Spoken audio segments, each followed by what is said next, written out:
Ова е студентски парламент на UKLO FM 90,8 МHz.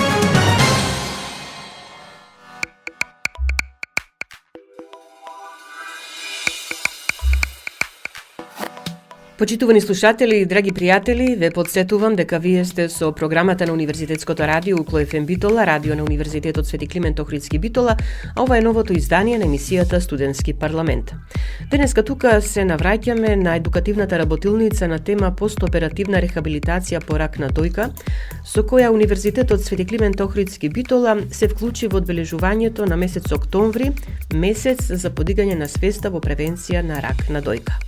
Работилницата се одржа минатата недела во студентскиот информативен центар на UKLO, а пред присутните студенти и граѓани засегнати од оваа болест, свој презентации има предавачите од Високата медицинска школа од Битола, магистер Денис Арсовски, магистер Даниела Петковска и доктор Ангелка Јанкуловска, а учество зедоа и студентите волонтери Мелиса Комина и Саша Османли. За одбележувањето на така наречениот Розев октомври на Универзитетот Свети Климент Охридски Битола, во кој сите треба да дадат свој придонес во подигнувањето на свеста за ракот на дојка, како најчест малигнитет кај жените, разговаравме со проректорката за студентски работи на UKLO, професор доктор Јасмина Буневска-Талевска.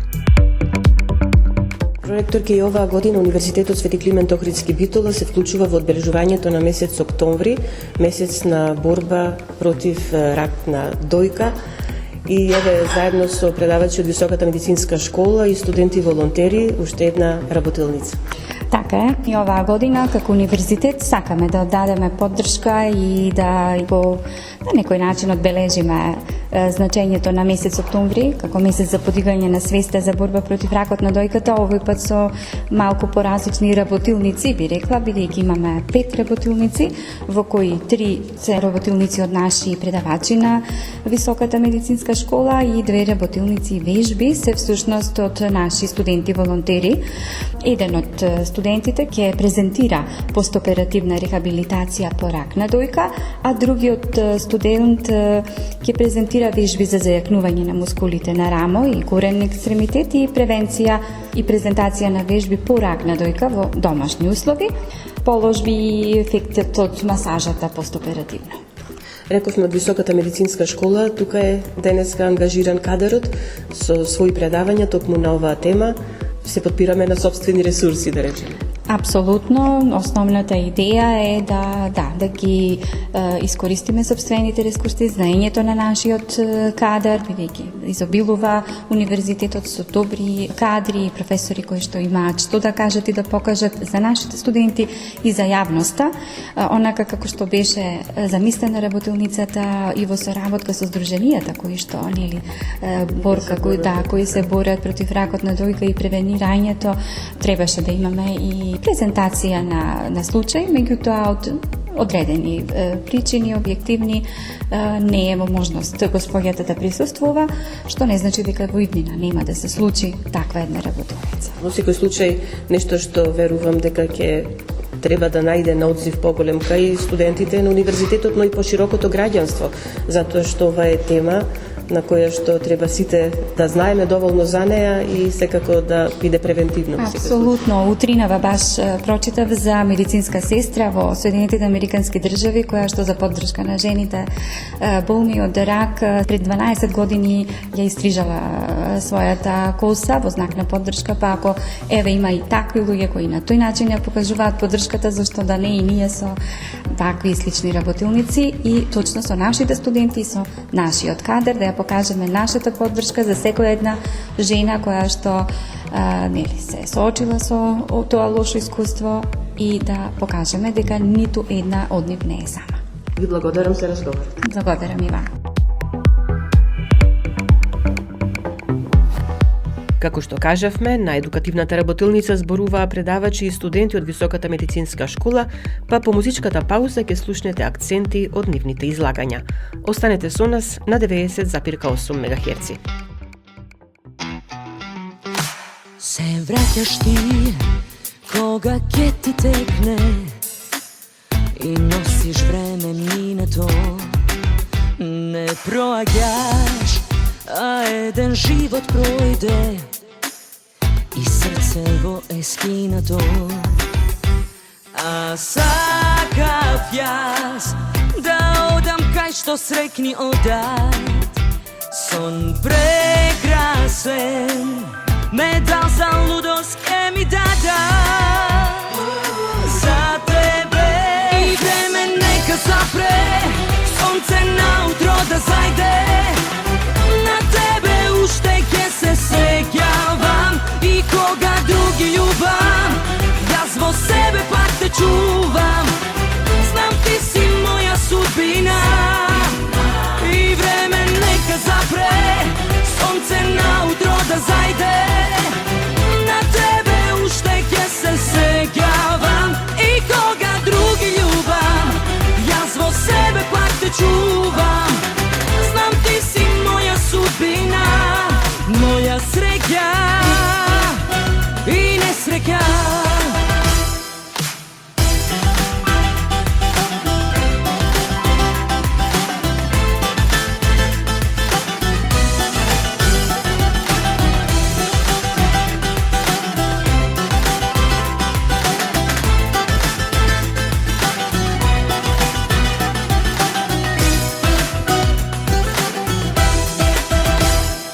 Памтам јас како прва болка, а не ќам да те преболам.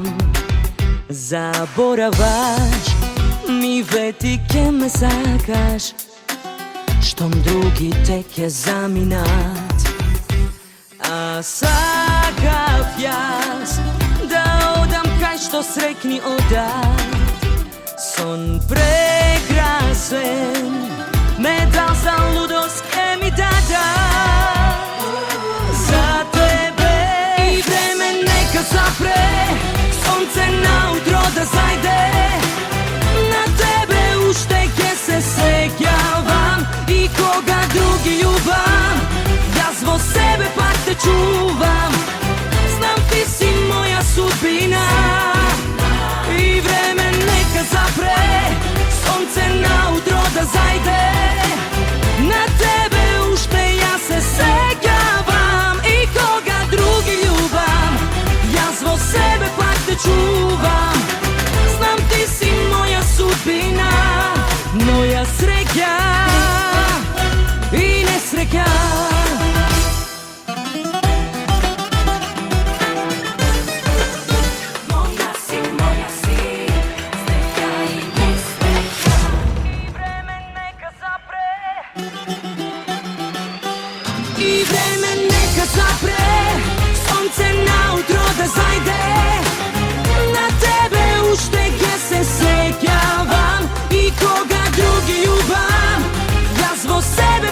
Чувам, знам ти си моја судбина и време нека запре, сонце наутро да зајде. На тебе уште јас се сеќавам и кога други љубам, јас во себе пак те чувам. Знам ти си моја судбина, моја среќа и несреќа.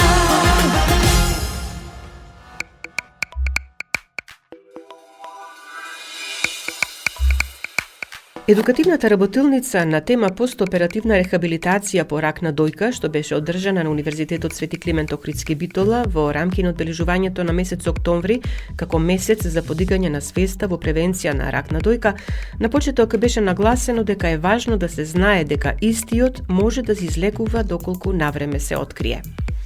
Редовните лекарски прегледи, здравиот начин на живот, воведувањето на физичка активност и намалување на стресот се најдобрата превенција, но и заштита од заболување, што придонесуваат за подобар квалитет на живот. Според Институтот за јавно здравје, околу 279 жени или 29 жени на 100.000 жители во Македонија заболуваат од рак на дојка, рече на почетокот магистер Денис Арсовски, предавач на Високата медицинска школа во Битола, и продолжи. Во 2020 година, на почетокот, на глобално ниво имало 2,3 милиони жени диагностицирани од рак на дојка. Меѓутоа, веќе кон крајот на 2020, заедно со претходните 5 години, имаме 7,8 милиони жени диагностицирани од рак на дојка. На глобално ниво, како што реков, имаме големен инвалидитет како резултат на постоперативните компликации кои што настануваат кај ракот на дојката. Кои се ризик фактори за појава? Како што рекохме, мултифакторијално е. Значи може да влијаат и дебелињата, пушење на цигари, намалена физичка активност. Генетиката играе многу важна улога. Тука потоа имаме хормонални влијања. Имаме рана менарка кај девојчињата кои што се јавува пред 11 години, тоа е еден ризик фактор за појава на рак на дојка, како и доцна менопауза, значи после 50-та година или воопшто, значи после 50-та година жените се со големен ризик за рак на дојка. Повреди во предел на дојка, значи не доење. Имаме прва бременост после 30-та година и така натаму, како и изложување на ионизирачкото зрачење. Кои се клинички симптоми и знаци за рак на дојка? Тие се очигледни како палпатибилна тврдина во дојката. Фјуди оранж или кора на портокал, тоа е едниот знак, оток, црвенило на дојката, крвав исцедок од дојката, вовлечени брадавици и така натаму. Која е диагностичка процедура? Доколку обично со само прегледот, самата жена всушност нормално води белешки, со кое што доколку се појават претходните знаци па и дополнителни, таа веднаш се упатува на доктор или на гинеколог. Првично се зема анамнезата. Генерално, таа самата пациентка му кажува на докторот која всушност неправилност ја има видено кај дојките. Потоа физикалниот преглед се прави еко на дојки, мамографија, нуклеарна магнетна резонанца, многу е важна и еко на абдомен и рентген на белите дробови. Зошто? Затоа што да видиме до кој стадиум е стигнат тој рак на дојка, односно до каде метастазирал. Не мора да значи дека со една палпатибилност имаме значи низок стадиум, односно прв стадиум на ширење на ракот. Извештајот на Институтот за јавно здравје покажува дека минатата година во Македонија починале 356 жени од рак на дојка, што е највисока бројка од 2010 година до денес. Во Македонија, велат од Институтот, најчеста причина за смрт од малигни неоплазми кај жените во периодот од 2010 до 2022 година е малигната неоплазма на дојка. Затоа, мошне е важно жените редовно секој месец да прават само преглед, нагласи Арсовски. Само прегледот на дојка се прави значи редовно еднаш месечно, 5 до 10 дена од почеток на менструацијата, најидеален дел е 7-миот ден. Нередовни менструации, временност, менопауза, секој месец. Доколку го имаме пропуштено, тоа некоја пациентка го има пропуштено од еден месец, веднаш на наредниот месец се прави само преглед. Кај оние кои што влегуваат во менопауза, можеме пример да им назначиме денот на нивниот роден ден, пример 12 јуни, 12 јули, 12 август, чисто колку да знаат дека всушност треба секој месец на исто датум да се прави само преглед значи на дојките. Како се изведува? Значи само прегледот се изведува во стоечка положба, пред огледало, значи во лежачка положба. После 20-та година, значи кај секоја жена потребно веќе да се применува само преглед, со цел да се запознае со своите гради, како нормално изгледаат, за всушност во подоцнечните години да видиме, тоест самата да види дали има некои абнормалности, што е сомнително на градите, а дотогаш го немало, веднаш треба да се упати кон матичен лекар или кон гинеколог. Треба да се обрне внимание кон следните промени: грудка, испакнатина, значи промената боја на околна кожа, вовлечена брадавица, исцедок од брадавицата и така натаму. Третманот на карцином на дојка генерално се состои од хирургија, радиотерапија, хемотерапија, хормонална терапија и имунотерапија. Мамографија, тоа е еден златен стандард за откривање на ракот на дојките. Значи е радиолошка метода, снимање на дојките без примена на контрастно средство. Првата мамографија се изведува на 35 години, кај пациентки од 40 до 50 години препорачливо е, значи е само преглед еднаш месечно, значи на секои 2 години мамографија, кај пациентки од 50 до 75 години мамографија на секои 2 години, еднаш месечно само преглед, и кај пациентки над 75 годишна возраст, значи редовни само прегледи месечно и мамографија, меѓутоа доколку е само препорачена од гинеколог. Доколку имаме ризик фактор или всушност гинекологот или докторот укаже дека имаме големен ризик за рак на дојка, тогаш мамографијата се прави на секоја година. Целта на ова едукативна работилница е да ве потикнеме вас, студентите, да влијаете на превенцијата кај ракот на дојката кај вашите најблиски, рече на крајот Арсовски и потенцира. Ќе бидеме задоволни како универзитет да им кажете на вашите најблиски што всушност имате научено од тука и која е вашата улога кај нив за да појдат на мамографија, да појдат, значи да се редовно да си прават само преглед и така натаму. Трите важни чекори за превенција на рак на дојката се сушност промоција за здравјето за рано откривање, навремена диагноза и сеопфатно менаџирање со рак на дојка.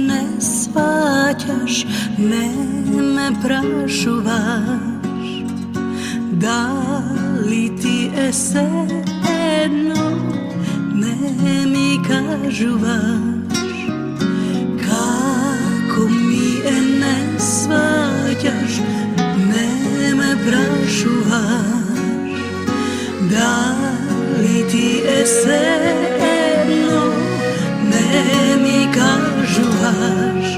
Едно срце имам, душо, срце влюбено, по тебе ми чука пие ко излудено.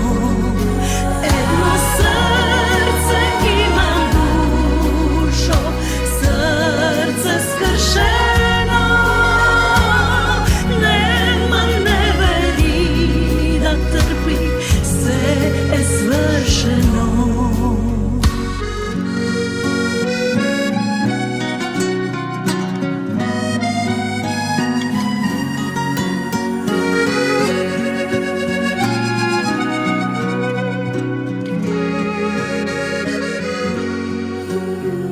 Како ми е не гледаш, не те засега, толку ти е неважно каде од сега. Како ми е не гледаш, не те засега, не гледаш, а во мене нешто умира. Едно срце имам, душо, срце влюбено, по тебе ми чука пие ко излудено.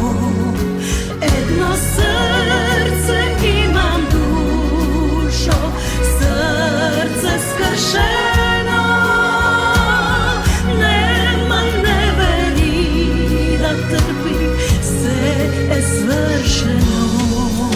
Едно срце имам, душо, срце влюбено, по тебе ми чука пие ко излудено.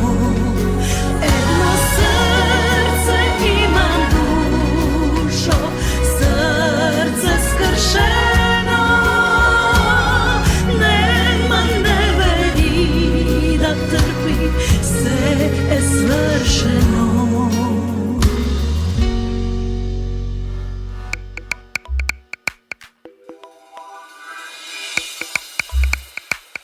На едукативната работилница постоперативна рехабилитација по рак на дојка, што минатата недела се одржа на Универзитетот Свети Климент Охридски Битола, доктор Ангелка Јанкуловска, предавач на Високата медицинска школа, се задржа на здравствената нега кај пациентките по извршените хируршки интервенции за мастектомија, односно хируршко отстранување на едната или двете дојки делумно или целосно.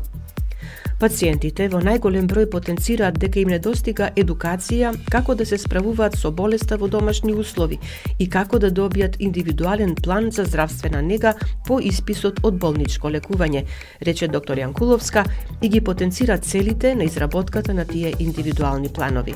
Првично, оно на кое што најмногу обрнуваме внимание е во суштина промоцијата на физичкото и емоционалното здравје, постигнување една психолошка благосостојба.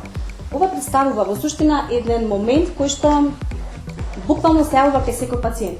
Самата диагноза формира страв кај пациентот, страв од исходот, како ќе тече лекувањето, кои се нуспојавите од терапијата кој што ќе прима и на крај, значи како еден изоставен дел, негата и рехабилитацијата. Цел наша е да постигнеме една ваша едукација за понатаму вие да ги едуцирате, значи нашите блиски, нашите мајки, нашите сестри, да ги едуцираме како да прават само преглед и како да се справуваат во вакви ситуации. Како тие да управуваат со болката и непријатноста? Значи, придружен симптом на ваквите заболувања често пати е болката. Меѓутоа, често пати пациентите не се јавуваат на лекар кога ќе обоштуваат во суштина болка. Обсервација на раната и спречување на инфекција. После мастектомија, она кој што треба да обрнеме внимание е како е изгледот на раната.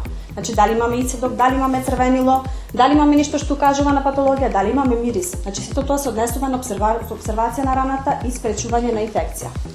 Обезбедување на едукација. Секој пациент за кој што ќе биде направен испис од онколошкото одделение, од хируршкото одделение ќе биде упатено понатаму на лекување, треба да добие едукација. Рече за својата болест, како тече текот, како ќе оди терапијата и спрема степенот, односно карциномот, спрема видот на карциномот, како понатаму ќе оди цел исход во лекувањето и на крај на изоставен дел во рехабилитацијата. Правиме секогаш и поддршка на техниките за самонега. Највисоко ниво на постигнување на здравствена нега, кој што сакаме на крај да постигнеме кај секој пациент, да постигнеме највисоко ниво на самонега. Да го обучиме пациентот целосно да извршува самонега во домот. Доколку пациентот не е возможно да го прави сам за себе, едуцираме или некој близок, или едуцираме членове од неговото семејство кои што тоа ќе го прават за него. Полеснување на адаптацијата на пациентот на промените кои што настануваат. Често пати промените кои што се поврзани со ставот на пациентот наси се во суштина оние кои што се рефлектираат со промената на изгледот на нивното тело. Наша задача е да улесниме прифаќањето на новата ситуација која што пациентите ја имаат за себе, че новата слика за себе. Полесно прифаќање на себе си, враќање на самодовербата. Ова во висок процент ќе ни се олесни со поттикнување на учество во групи со поддршка. Често пати најмногу знае да не разбере само оној кој што поминал низ истото низ кој што поминуваме сега ние. Многу е полесно ако слушнеме приказната на некој што поминал на сето ова, ќе ги очекуваме проблемите, ќе ги очекуваме болките, ќе ги очекуваме целите, ќе ги очекуваме на крајот исходите, ќе знаеме како ќе оди лекувањето, иако секој индивидуално сама за себе. Значи секој има проблеми кои што се индивидуални сами за себе, затоа и го правиме и го потенцираме во индивидуален план за здравствена нега. Сепак, значи многу е полесно кога ова го споделуваме со некој кој што не разбира. Доктор Јанкуловска зборуваше и за тоа како медицинските сестри треба да го олеснат пристапот на пациентките кон здравствената нега, каков треба да е нивниот однос и при тоа потенцира. Оно што сакам да потенцирам и што е добро, што се повеќе се обрнува внимание на онколошкото сестринство, секаде надвор веќе се формирани протоколи како ќе се извршува здравствената нега, значи не само од лекарски аспект, туку здравствената нега од аспект на онколошко сестринство. Изработени се протоколи како пациентите треба да се едуцираат и што се треба да знаат пред да се направи испис или пред да се заврши нивното лекување на одделите за онкологија, без разлика дали тоа хемотерапија или зрачна терапија. Сестринските диагнози се формираат врз основа на клиничко расудување и разбирање на уникатноста.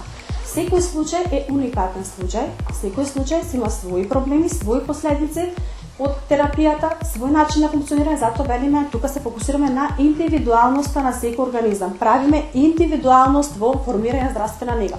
Иако се следат протоколите, тие се подложни на измени и фокусирање на приоритетните проблеми на секој зборувам здравствени проблеми на секој пациент. Служат како рамка за организирање на грижа и утврдување на приоритети. Кога правиме план за здравствена нега, секогаш имаме приоритети. Што прво треба да задоволиме кај секој пациент и што прво треба да го научиме тој пациент. Кога пациентот ќе добие информација дека треба во суштина, че кажуваме народски, штедете раката на која што страната која што се направена мастектомијата. Пациентот буквално не знае што тоа значи ако ние не го едуцираме. Ако ние не му кажеме колку е максималната тежина која што треба да ја подигнува со таа рака, колку да ја користи таа рака, дека таа рака не треба да виси во текот на денот, се со цел да спречиме појава на лимфедем. Затоа се повеќе се фокусираме на едукација на пациентите. Едукацијата на пациентите во суштина ја прават медицинските сестри со специјалност од онколошко сестринство и физиотерапевтите кои што се директно вклучени во рехабилитацијата. Клиничката експертиза и проценката на медицинската сестра го обликува планот за нега се со цел задоволување на секоја индивидуална потреба. Секој пациент има посебна потреба која што треба да се задоволи. некогаш приоритетот ни го диктира самиот пациент. Значи има пациенти кои што некогаш му приоритетот задоволување на физиолошка потреба, отколку да се редуцира моменталното присуство на болка. Слушнете го и заклучокот на доктор Јанкуловска. Индивидуалните планови за здравствена нега се есенцијален дел за успешно справување, зборувам постоперативно и тоа е што фали како пациентот ќе научи да се грижи сам за себе постоперативно откако ќе биде во домашни услови. Рехабилитацијата е суштинска компонента на терапијата, значи она е кој што е неизбежно на крај, значи не завршува со оперативен зафат нега во домот, значи рехабилитацијата е суштинска компонента од целосно оздравување, значи целосно враќање во стариот начин на живот на пациентот постоперативно, се заради превенирање на оние проблеми и нуспојави кои што се јавуваат постоперативно со аспект на лимфедемот. Ова се работи колаборативно, значи често пати социјален работник, психолог, психијатар, медицинска сестра, физиотерапевт.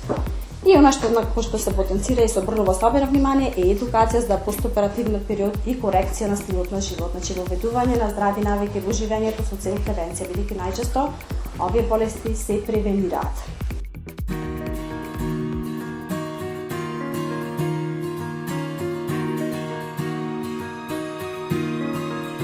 Оди ме, еден до друг ти кажувам се.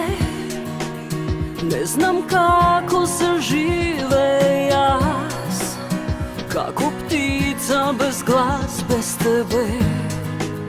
Не знам јас, молчиш ти, чекаш побрзо да заврши се. Данес нема да избришеш трак, па да летнеш слободен пак без мене. Љубена, љубена, кому сум љубена, за мене љубовта не била судена.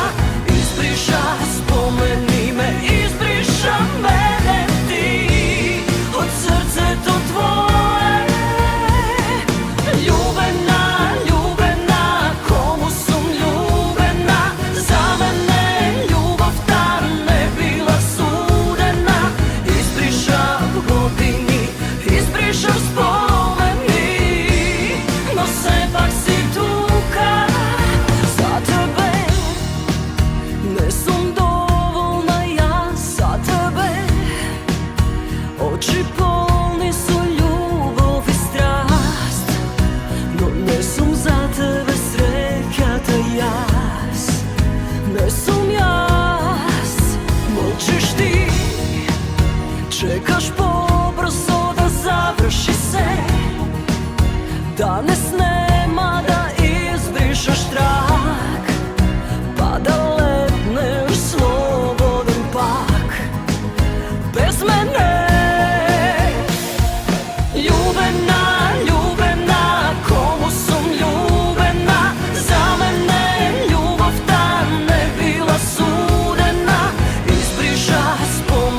Магистер Даниела Петковска, исто така предавач на Високата медицинска школа во Битола, зборуваше за предоперативната и постоперативната кинезитерапија по рак на дојка, а пред присутните презентираше вежби за зајакнување на мускулите на рамо и горен екстремитет и вежби по рак на дојка во домашни услови.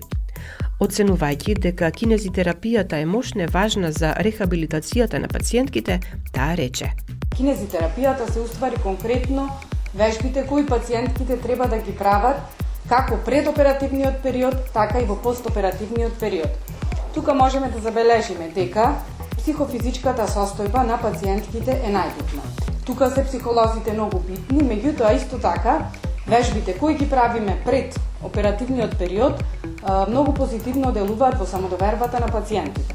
Сето тоа, кога вежбите ги исполнуваат во предоперативниот период, ќе делува многу позитивно и во постоперативниот период, затоа што веќе сме ги затврстиле мускулите на нашето тело, имаме подобра физичка состојба за во постоперативниот период да можеме полесно да го пребродиме тоа хируршко закрепнување.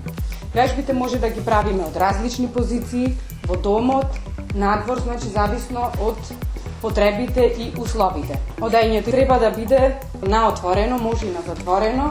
Исто така многу ни е битна и удобноста на обувките и облеката која имаме, како во предоперативниот период, така и во постоперативниот период.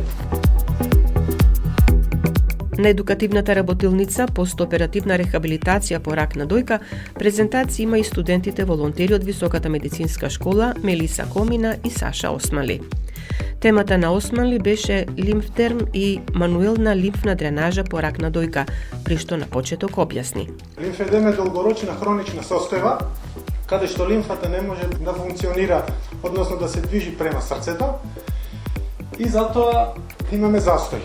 Кај се наоѓа тој застој? Тој застој најчесто се наоѓа на рацете, на екстремитетите, со што е тоа болно и е ограничена подвижност. Во моментот се знае дека имаме од 400 до 1000 лимфни јазви по човекот. Тие се сместени во кластери и се наоѓаат во различни делови од телото. Тие се абдоминална градна празнина и акселарна празнина.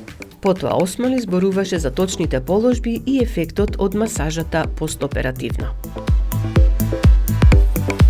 Темата на Мелиса Комина пак беше постоперативна рехабилитација по рак на дојка.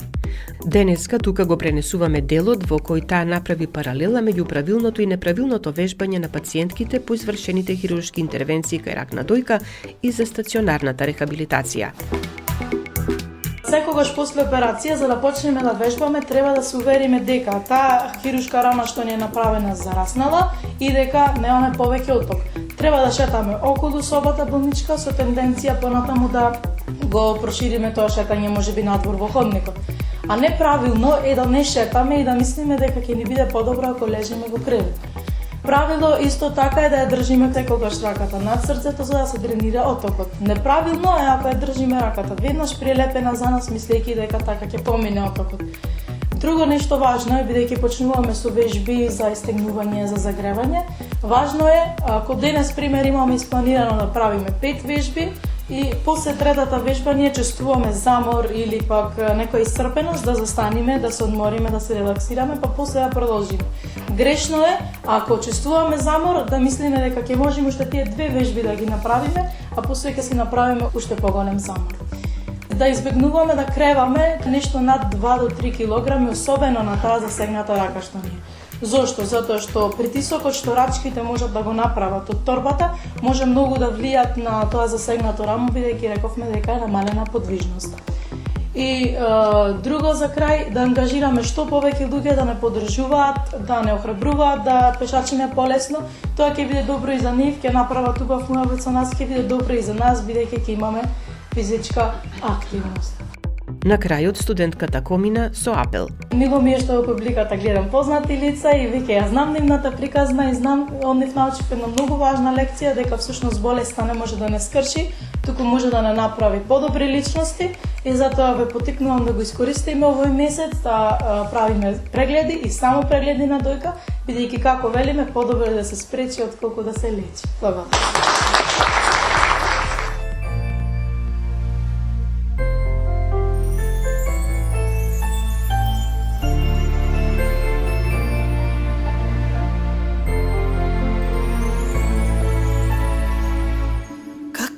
možam da te sledam koga lažeš se, a pravo v oči ti me gledaš, sa sekoj zbor po jedno kopje frlaš vo mene.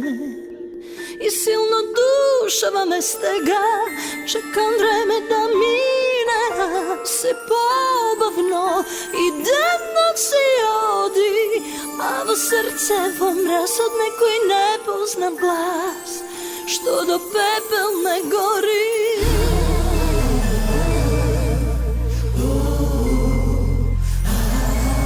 Ne gori.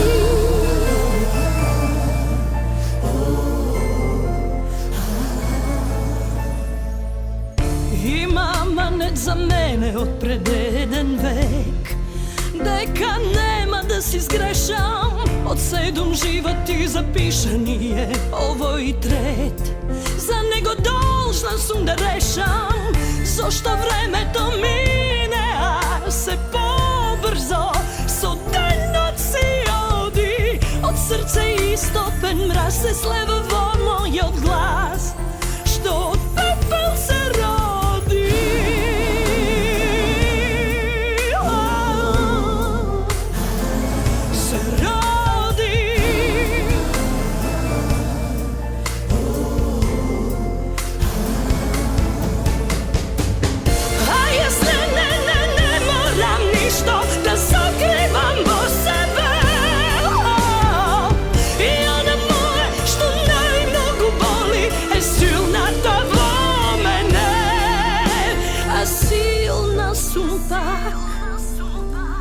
Silna, silna, silna, silna.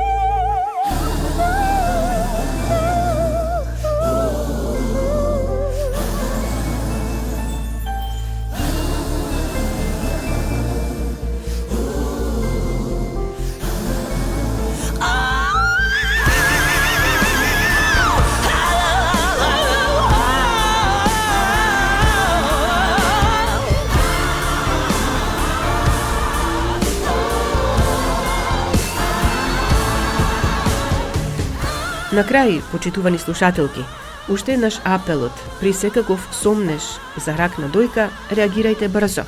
Не заборавајте дека лекарите велат дека повеќе од 90% од заболените од карцином на дојка може да се излечат ако дијагнозата се постави во рана фаза и ако се лекува правилно. Со ова го завршуваме денешното издание на емисијата Студентски парламент на Универзитетското радио УКЛО ФМ Битола. Емисијата тонски ја реализира Љупчо Цветковски, а ја уреди и водеше главниот и одговорен уредник на УКЛО ФМ Битола, магистер Сонја Тантарова Груевска. Останете и понатаму со нас на 90,8 МГц. Замисли да имаме само уште еден ден наш, само наш. Што ли се би сториле заедно да бидеме тогаш, о, тогаш би измислил за нас многу време и не би дозволил да друг ни го земе. Од сите места ова во мене чека да бидем наш дом до века. Само уште еден ден за нас, само за нас.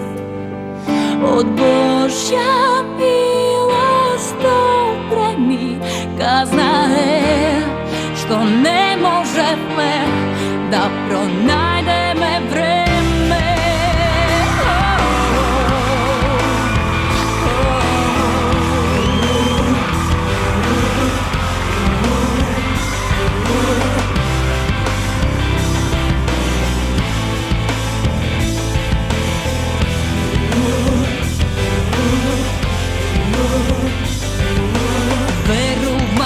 Верувам, можам, кога не можам, знам.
prevedem